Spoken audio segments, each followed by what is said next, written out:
It's beautiful when the whole song comes out in one go. Like Yeah. that Cutting Room Floor did come out in one go. I wrote that whole thing start to Mm-hmm. finish in like one night. Then other times it's like you're saving bits and pieces Mm-hmm. from different parts and kind of seeing where they all fit together narratively. I wrote a lyric in an upcoming song called They Say I'm a Prophet, but I'm the One They Don't Trust. And I thought that was going to be in a song that I was going to write about like yearning and this other whole other situation that I never finished that, but it fit really well with what I just made called Carried Away. Welcome to another episode of Adeptus On-Air. I'm here with Biz Barclay to talk about her music and everything that she has going on. She is an indie pop star. That is star. I'm going to use Star is generous. I'll take it. You're a I love star it. and you're on your way to being a star. Thank you. I know that you have a new album coming out, and we'll talk about that. And, I'm really interested to hear about your inspirations and how you got started and, all of that great stuff. So you get to sit here and awkwardly talk to an accountant about music. I love which, it. I guess at the end of the day, everything revolves around math. So Truly. yeah, we'll find some common ground.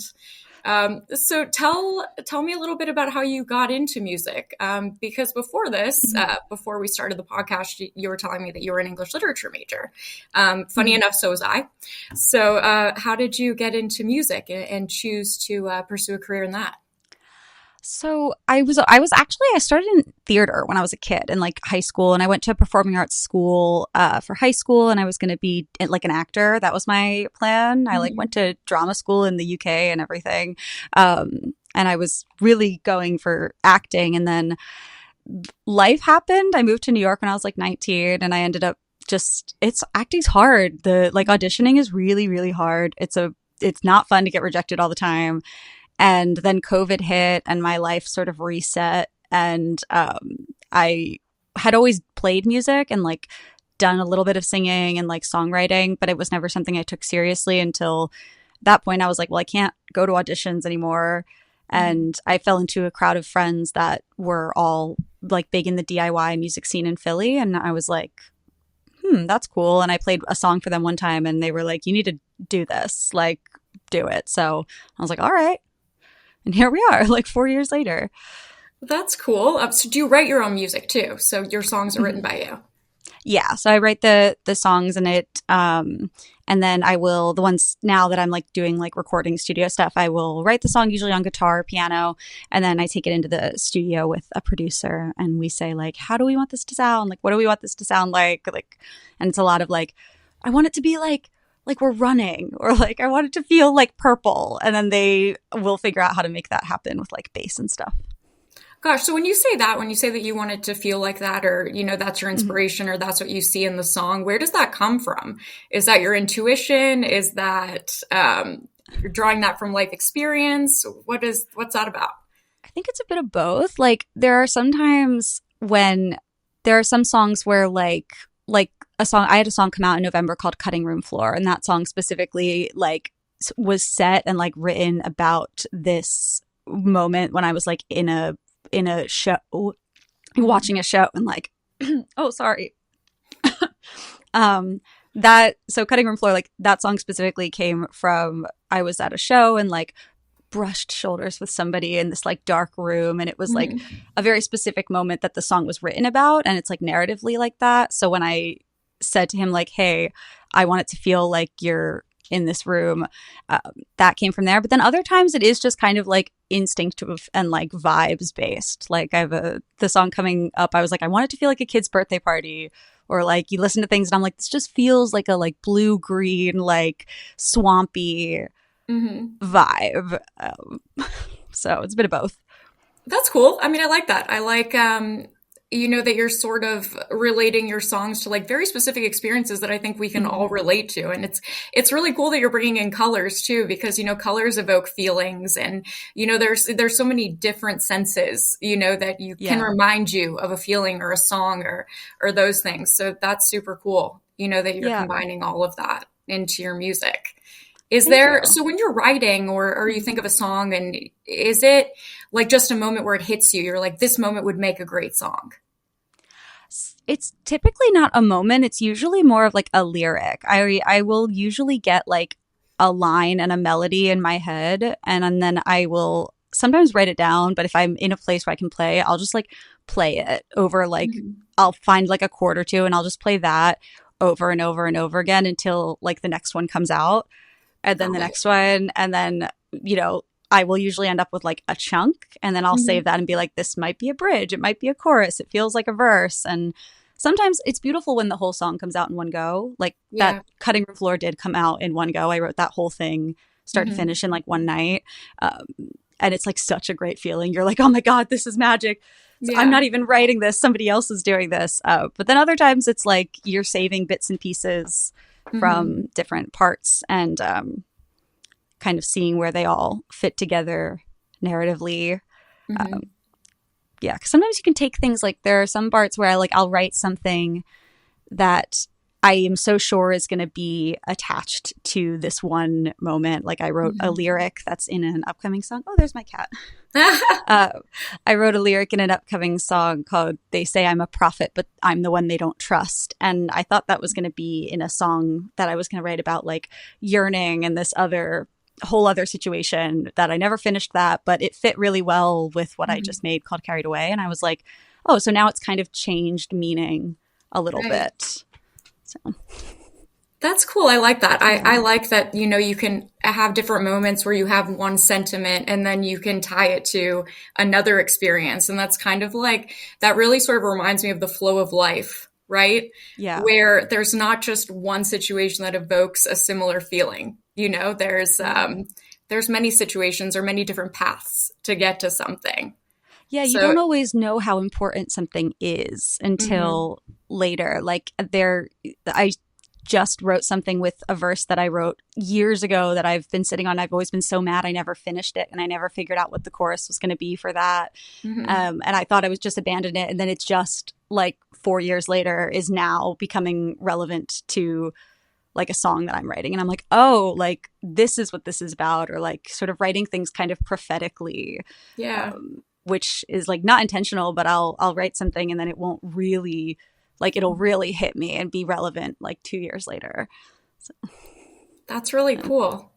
So have you found, so when you're explaining this to me, it makes me seem like you're really getting in touch with your higher self or your intuition and those types of things. So have you noticed that, as you're creating more music and writing and, getting in touch with, I guess your instincts, truthfully, not just your mhm. attachment to, what you're doing day to day, but really thinking about, the thought behind it. Have you found that, writing and creating music has helped you get in touch with that part of yourself more? Yeah, it definitely has gotten helped me kind of get in touch with like understanding my own feelings Hmm. really, because I was an English literature major. So I love writing and narratives and words. And so when I'm writing, I'm like really trying to make it coherent and like make everything make sense. Yeah. And because I'm writing like my feelings, I sort of byproduct of that is that I have to like make my feelings make sense and like figure Hmm. out like what is it, and like where, like what is the ending of this, like is this, and like I realized at one point, through like doing this, the reason I made my first EP was because I realized I was like, oh, I've written this song, like this version, like this feeling, like 10 times. I'm like, I've Hmm. like all of the songs on Gomorrah, my EP from last Hmm. year, are pretty much about this feeling of like I I thought I knew what was causing all my pain. I thought I knew that it was like I was going out too much, I was drinking too much, or I was, in a Hmm. bad place, or I didn't have enough money. And then start to fix all those problems, and you realize like, oh, like I'm still here. I still feel this way. What's going Hmm. on? And not knowing where to go from that. Um, and so like I kind of had to face that when I wrote Yeah. like the last song. And there's like a lyric in there that's like, every 6 months time I change my life, and then I sit down and write this song again. Uh, and I realized after it came out, I was like, oh, like I don't feel as burdened by those things as I thought as I did, and I didn't Right. expect that.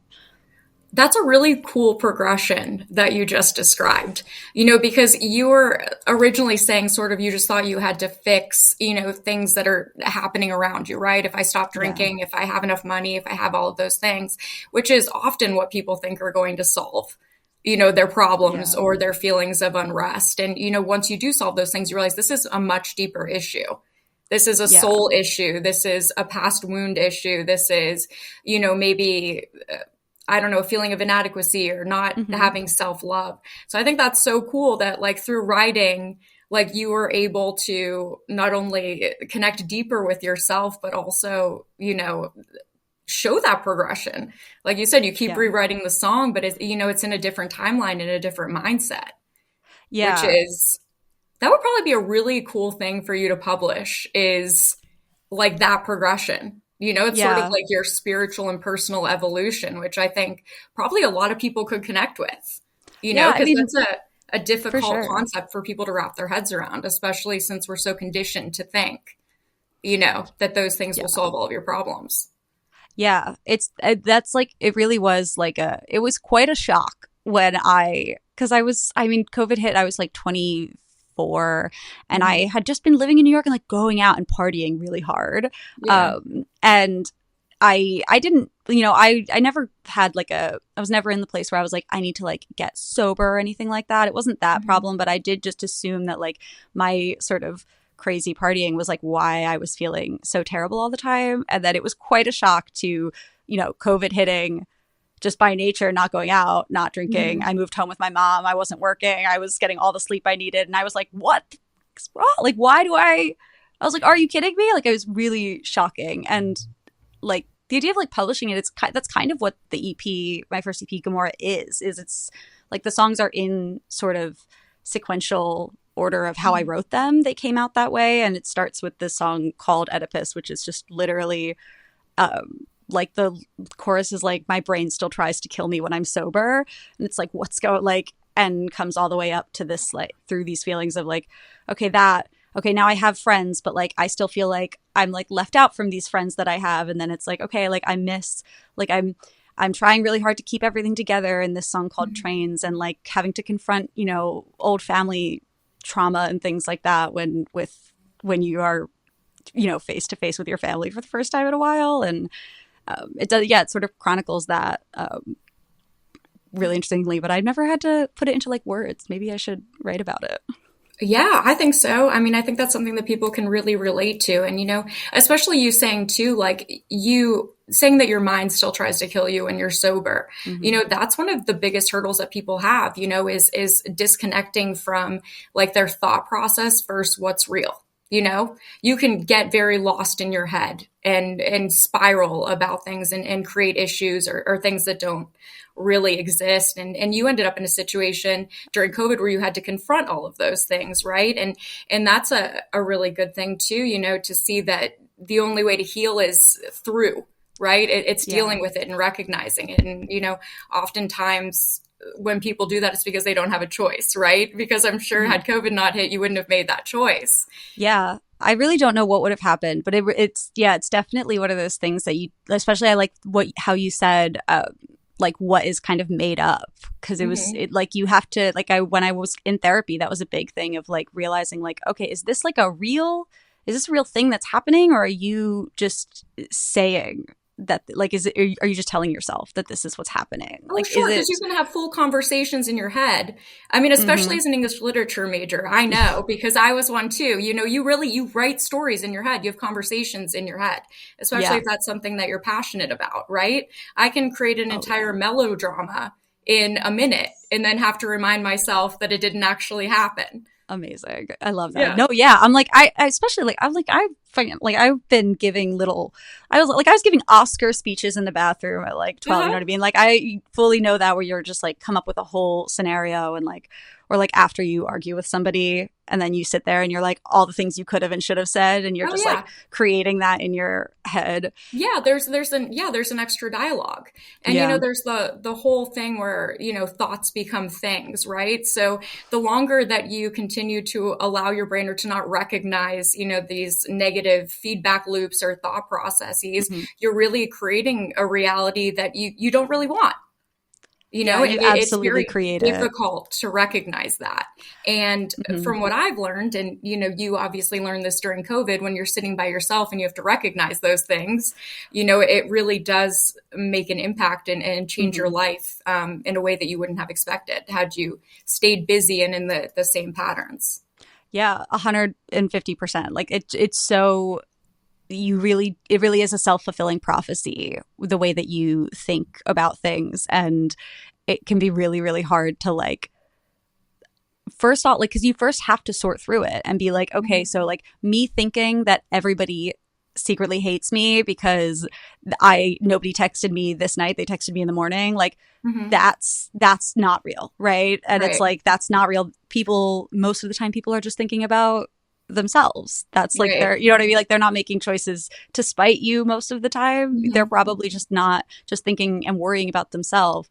And then once you realize like, oh, this thought was totally made up and totally just like my constructed reality, then you have to like fix it. Like then you have to like tear it down and be like, okay, so like what do I replace that with like I am fine on my own, like I'm good enough on my own, or like I can take, like I love myself, I can take care of myself.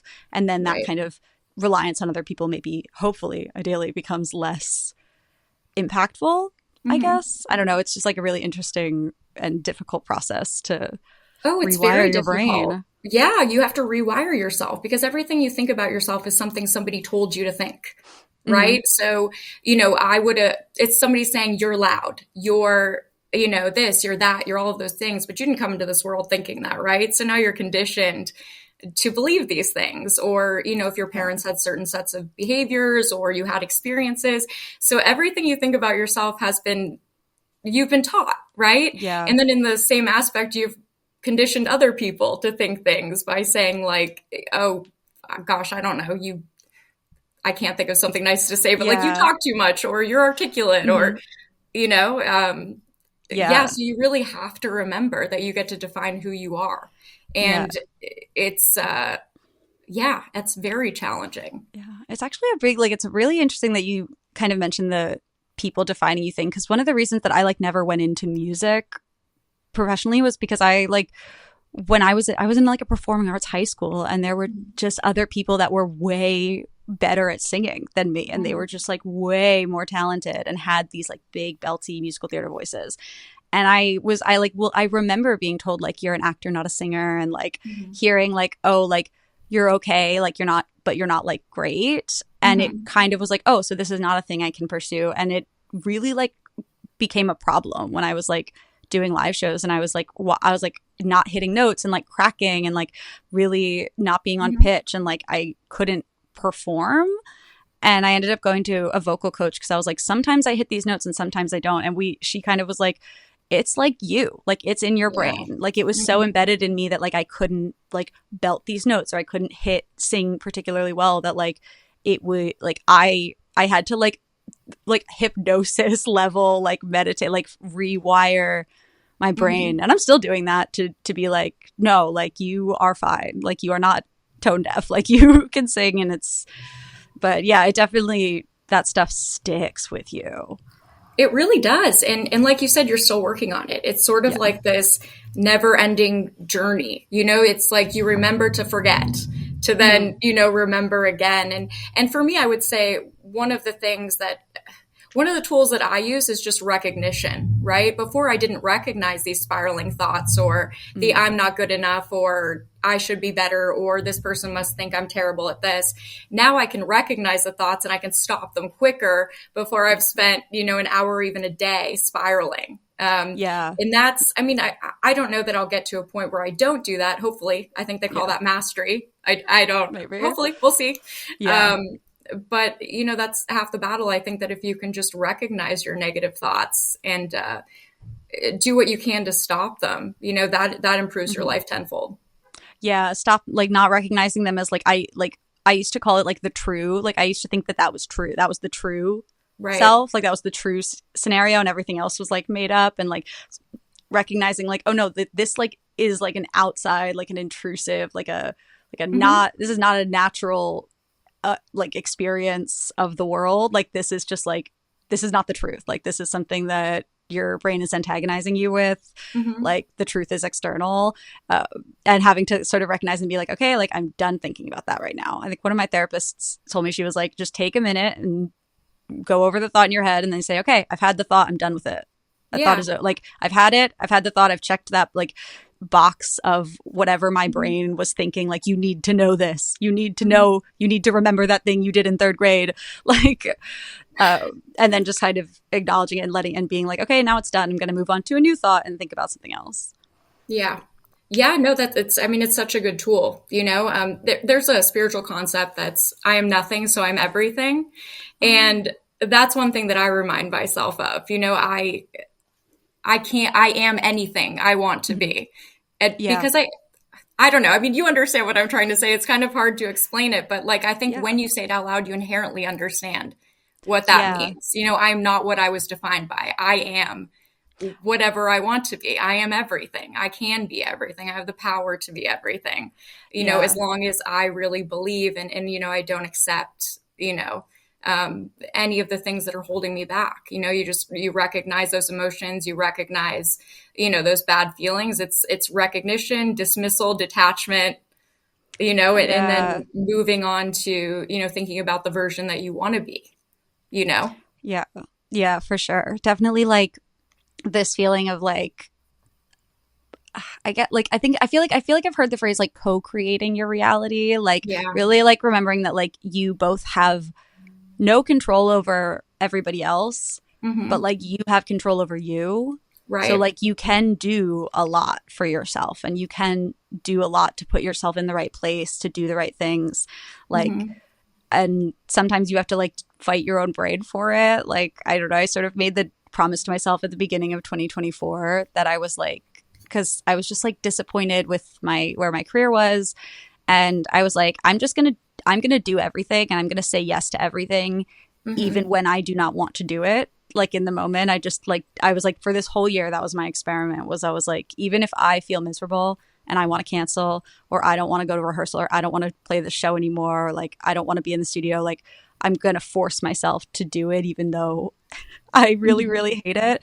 Uh, and it was the best thing I ever did because it just made me realize like, okay, I can do more Hmm. than I thought I could. And I was able Right. to, and I had so many less moments of like, God, I wish I had put more work in 6 months ago. Hmm. I'd be further ahead. Like, I Right. wish I hadn't spent 3 weeks lying in bed doing nothing. Even though I felt like I wanted to lie in bed and do nothing, I didn't feel much better, but I still got up and did the things. So, Yeah. No, that's a good point too, because I mean, I have those same thoughts all the time. I mean, even with these podcasts, I have to, I sometimes think, gosh, I wish someone would cancel. oh, You yeah. know, like I really don't want to do this today. I'm really not up for it. Oh, yeah. And then every time I end up talking to somebody, it's a really lovely experience. You know, I Yeah. always walk away saying, gosh, I learned something. And, you know, but still, I have to remind myself that, you know, I don't want to be this negative Nancy who knows that I'm an introvert and this is going to, you know, expend a lot of my energy. Yeah. But yeah, you make a really good point. It's just do things. Don't get stuck in your head. You know, thinking about what a bad outcome would be or that you'd much rather be resting or any of Hmm. those things. You know, I read one time that you should approach everything like you did when you were a child. So Yeah. you were never thinking, I'm not going to draw this picture because I'm a terrible artist. You know, if Yeah. somebody was like, draw a house, you're like, okay. Um, Yeah. and that's, I've been trying to do that a little bit more, Yeah, you that's know? a good point. I feel like if I could perform with the energy that I performed with at 7, like the amount of talent shows that I was in, doing like Hmm. ridiculous, just loud, bombastic performances. Hmm. Yeah, I never even thought about it. I think that's really good advice to be like, approach it like you were a kid. And I think that's how you learn your boundaries too. Like that Hmm. year of like doing everything was how I learned like, okay, there is a point where I do have to say like rest, like be Right. like, I do, like I will burn out. You do have Hmm. to, I do eventually have to know when, but now I'm better at recognizing like, okay, this is a genuine, I need to cancel this thing because Hmm. I am going to collapse, like I'm so exhausted, or like I need to protect my mental health, or like I just need some days alone, Yeah. versus like I'm scared to do the thing and I'm Right. afraid of Yeah. it. And that's why I want to cancel. And yeah, but you have to you have to do the things you're afraid of to be able to recognize that. Oh yeah. Well, that's the only way you grow is to get uncomfortable, Hmm. you Yeah, for know? sure. So yeah. I mean, just doing these podcasts too, this is probably the last thing I would ever want to do. I'm the back of the classroom kind of person. Yeah. I don't raise my hand. I don't want to talk. I don't want people to see me. But in that respect, I wouldn't have these human interactions, Yeah, and you you're know? lovely. I think you're great at this. You're very like easy to talk to, Oh, and you thanks. have a nice like a good. I don't know. You feel very open and sweet. So I think that yeah, you did great. Did a good job saying yes to starting to do these for sure. Well, it took a while. But yeah. And I'm sure for you too, like just this is your first podcast, right? Yeah, this is my first interview. Oh my gosh. Well, I'm glad that it was with me because, I understand, what it's like to sort of be a Yeah. newbie doing something. And the first one I did, I felt like it was a bomb. It was so I had a Oh co-host yeah. and I kept interjecting with like little jokes and stuff and when I rewatch it it's so cringy. Um, but Yeah. I just kept going. I don't know. No, I was really nervous about that. I was like, oh my God. I was like, don't, because I interrupt people all the time. I think I kind of just Mhm. interrupted you now. Like, I talk all the time. I talk so much. And I was like, okay, like, make sure you let her finish her sentences. Don't talk for too long. So hopefully, if I do come off as rude and interrupty, I Oh, apologize. it doesn't bother me. Don't worry about that. I feel like the less I have to talk, the better. So yeah. Do you feel like so you always felt like you talked a lot? Like always, had this like, I've got to say something. Yeah. I used to get like my like report cards would always Mhm. say like just like talks too much in class, like since like kindergarten. Like I was always, yeah. My like second grade teacher called me and like the girls that I sat in our little desks with, like Mhm. a group of cackling hens one time. And like, I think she meant it as a joke, but we were so gutted and it's never Mhm. left my brain. Miss Ricciardi was lovely, but like, I think we ended up even like I like went to the guidance counselor because I was just so like ashamed about it, and I think she felt really bad because I think she was just being sweet and Well, joking. there you But go. There's yeah, a very good example of conditioning, right? So, yeah, ever since that moment, you felt, hesitant or, hmm, worried or embarrassed about how much you talk. Um, yeah, and I think it's cool that you're doing music now, though, too. You're expressing yourself, because in that way, you're not feeling confident to express yourself. Or you're probably swallowing a lot of your words. yeah. I feel like I definitely. Yeah, I feel like I definitely am happy that I'm doing music as a different outlet uh to overshare at because Hmm.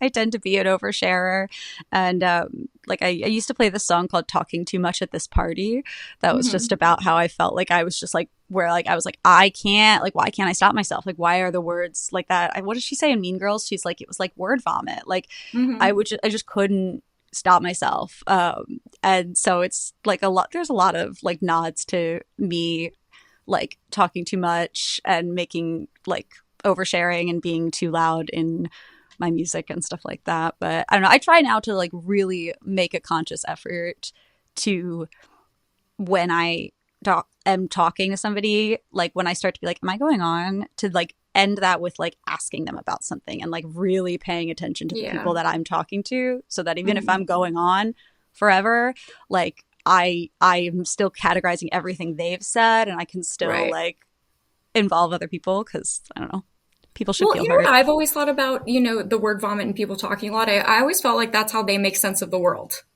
Mm, right? So I express so much in my head. So I have full on conversations with myself. So by the time I'm around people, I don't have much to say because I've been talking to myself all day long. Um, yeah. but not everybody's like that. So if that's your way of understanding the world and expressing Hmm. everything on the outside rather than the inside. So I think Yeah. it's just really a different perspective, Yeah. It's you also, know? I mean, I also make really long video essays. So, like, that does also help curb the amount that I talk about to people in public because I like, I'm like, when say something, I'm like, oh, I love this TV show so much I could talk about it for 3 hours. And then I'm like, okay, well, I'll do that. I do that alone in my bedroom. I talk to myself for, Mm-hmm. it's usually about like 12 hours of filming that I then cut down to like 3. But I'm like, I do that. And then I don't have to bother everybody with my So do you opinions all organize day. these video essays? Like if you're talking about a Mhm. show, you're like, these are all of the points Oh, that I yeah. want to talk about, or you can just like fire it off. No, I organize them. They take like months to make. It's crazy. I will pick like a topic. Like I did one on the VC Andrews books. Mm-hmm. Because I thought they were going to be really bad, and then they weren't, and I was like, what's happening? And so I Uh-huh. like will talk about it, and then I usually write, and then I write a script. I don't always stick exactly to it, like word for Mm-hmm. word, but I try to make sure that I'm like writing jokes ahead of time so that if I'm not Yeah. feeling funny on the day and nothing's coming to mind, I have Yeah. some, like, it still has jokes and is entertaining. Mm-hmm. Uh, and then I sit down and I like read it, but I'm like, I fumble my word. I'll like read a line and then say it, or if I mess it up, I'll like have to say it again. And Yeah. yeah, so, but they're long. Yeah, they're like I think the last one was like 89 pages or something like that. Holy It ended up bananas. being, yeah, it Well, was a 4.5 hour video. It was crazy.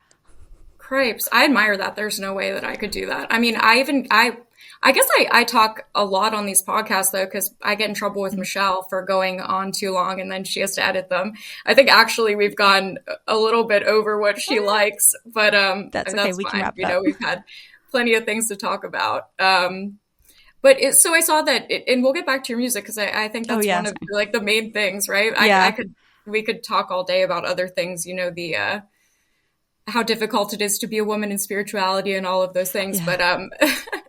But so you have a new album coming out. Yeah, so it's a single. So I have a single coming out Okay. in on February 21st. It's Okay. called Carried Away, and I'm really excited about it. It's the first like foray into like true pop, because Hmm. I like started working with a producer named Joe Sage, and he's in the UK, and I my first EP was like very organic, and I worked with Will Brown in Philadelphia, who is incredible, an incredible musician, and could Hmm. play all the instruments, and so it was a lot of live instruments. But once I like exercised those Hmm. emotions, I was like, okay, I want to make the music that I listen to. And the music that I listen to is like pop music. Like I listen to Taylor Swift, I listen to Sabrina Yeah. Carpenter and 80s pop musics, and so I started working on that. So it's a big shift, and I can't wait for people to hear it. It's really fun. Yay. Well, tell our listeners where they can hear it. So everything's on Spotify, under Biz Barclay, Barclay. There's a period at the Mhm. end, but I don't think you need to type that into Spotify to get to it. Mhm. Yeah, so it's on Spotify. It's on all the streaming platforms, anywhere. I think it should be available for pre-save if this comes out before the 21st. I'll probably have that link on my Instagram, which is up in your biz. Oh, Which I is love so, that. yeah. But it's spelled UR, so it's UPINURBIZ, which is like funny to look at, but dumb of me now. And when I tell people, because then I have to explain it. But yeah, it's anywhere you find music, you can find my music. It'll be there. Awesome. Well, congratulations on your first podcast. And I'm Thank grateful that you. I got to be the very first person to interview you. And I Yay. can't wait to listen to your new music and for this to come out. And yeah, it was just really great to chat with you and for you to be on Adeptus On-Air, you know, where accountants Yeah. have awkward conversations No, I love to it. the best I of our appreciate ability. But it. This was yeah, so nice. I really appreciate you guys, wanting to have me on. It was really lovely. And you're wonderful. And this was such a fun little time. So this is awesome. Thank great. you so much. I really, You're really enjoyed having welcome. you. Thanks for listening to Adeptus On-Air. If you like this episode, please subscribe and leave a review. The views and opinions by the podcast speakers and guests are solely their own and do not reflect the opinions of Adeptus. This podcast provides general information only and is not intended to constitute advice.